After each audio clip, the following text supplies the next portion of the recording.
Hello, this is Christoph, and I'm going to show you a little bit about my homebrew operation right now. So, you can see over here, it kind of takes over your whole kitchen for a day. This is where beer bottles have been washed and are drying.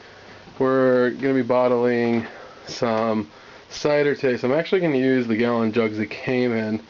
I don't really have enough bottles for the cider and the beer, so I'm going to save those beer bottles for something else.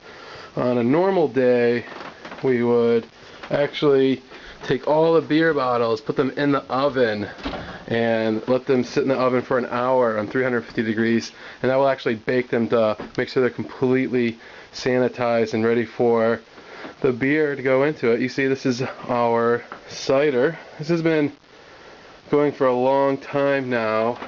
There's the airlock on the top. It's really important to keep everything sanitary because any germs that get in there will actually alter the taste, flavor, and even alcohol content of the beer, because the yeast inside the beer is what makes the alcohol and the bubbles. And so you can actually see the hydrometer in there. We have a hydrometer inside measuring the content of water versus sugars. And we're hopefully getting the sugars lower, alcohol higher. That's how we make the hard cider. So that's what we're doing today. I'm going to do that after we're done bottling cider. We're going to transfer the beer from the beer bucket down here. This is the primary fermenter. Let's see if it's still going too. Yeah, and so you got airlocks on all of this, so that way it keeps everything nice and airtight.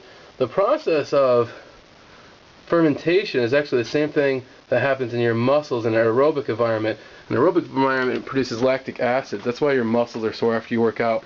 Whereas this is an anaerobic environment, which produces alcohol, our friend. So there's the bucket, or the kettle rather.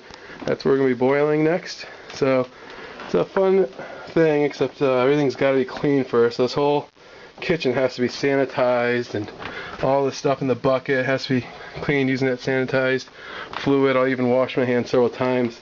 Make sure everything is perfectly clean, because all it takes is one germ to ruin a whole 5-gallon batch. Alright, bye-bye.